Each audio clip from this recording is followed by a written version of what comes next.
তারুণ্য অধিকার সমৃদ্ধি এই স্লোগানকে ধারণ করে দেশের যুব সমাজের জাগরণ ঘটানোর প্রত্যয় নিয়ে বাংলাদেশ যুব অধিকার পরিষদ 2020 সালে আনুষ্ঠানিকভাবে যাত্রা শুরু করে ফ্যাসিবাদের উত্তাল সময়ে যুব অধিকার পরিষদ তার যাত্রাকালীন সময় থেকেই বাংলাদেশের মানুষের ভোটের অধিকার, গণতন্ত্র, মানবাধিকার প্রতিষ্ঠার লড়াইয়ে রাজপথে আপোষহীনভাবে ভূমিকা রেখেছে এবং এই লড়াই করতে গিয়ে শেষ পর্যন্ত 24শে জুলাইয়ের গণ অভ্যুত্থান পর্যন্ত যুব অধিকার পরিষদের বেশ কয়েকজন সংগ্রামী নেতা শহীদ হয়েছে। যুব অধিকার পরিষদের পঞ্চম প্রতিষ্ঠাবার্ষিকীতে আমরা তাদের আত্মার মাগফিরাত কামনা করি এবং আজকে এই যে বাংলাদেশের একটা পরিবর্তিত রাজনৈতিক পরিবেশ, যেখানে কিছুদিন আগেও যারা অনিরাপদ ছিল, যাদের কার্যত কথা বলার অধিকারটাই ছিল না, রাজনীতি তো বহু দূরে, আজকের এই নতুন বাংলাদেশ বিনির্মাণের পেছনে একটি নবীন সংগঠন হয়েও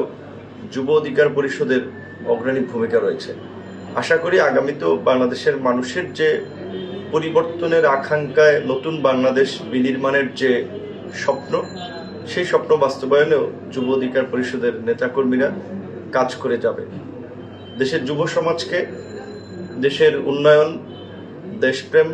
নৈতিক কাজে উদ্বুদ্ধ করে একটা নতুন তরুণ প্রজন্মকে গড়ে তুলবে, যেই প্রজন্ম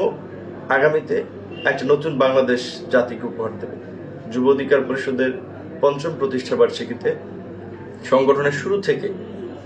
অদ্যাবধি যারা শ্রম দিয়ে, মেধা খাটিয়ে, পরিশ্রম করে এই সংগঠনকে সাফল্যের দ্বারপ্রান্তে নিয়ে এসেছেন, এই জায়গায় নিয়ে এসেছেন, তাদেরকে আমি কৃতজ্ঞতার সাথে স্মরণ করছি এবং যুব অধিকার পরিষদের উত্তরোত্তর সাফল্য কামনা করছি।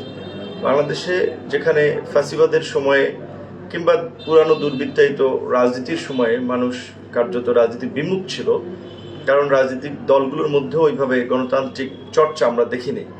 সেখানে গণ অধিকার পরিষদ এবং গণ অধিকার পরিষদের একটি অঙ্গ সংগঠন হিসেবে আমরা সকল অঙ্গ সংগঠনগুলোতে নির্বাচনের মাধ্যমে আমরা নেতৃত্ব নির্বাচন করেছি। যুব অধিকার পরিষদেরও কাউন্সিলের মাধ্যমে নেতৃত্ব নির্বাচিত হয়েছে অতীতে, সামনেও কাউন্সিলের মাধ্যমে নেতৃত্ব নির্বাচিত হবে। সেই বিবেচনায় এইবারের প্রতিষ্ঠাবার্ষিকী একটি বিশেষ বার্তা যুব অধিকার পরিষদের নেতাকর্মীদের জন্য বহন করে বলে আমি মনে করি এবং গণ অভ্যুত্থান পরবর্তী এই প্রতিষ্ঠাবার্ষিকী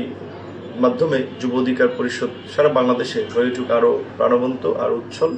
এবং আগের চেয়ে আরও দ্বিগুণ গতিতে উদ্যম নিয়ে এগিয়ে যাক।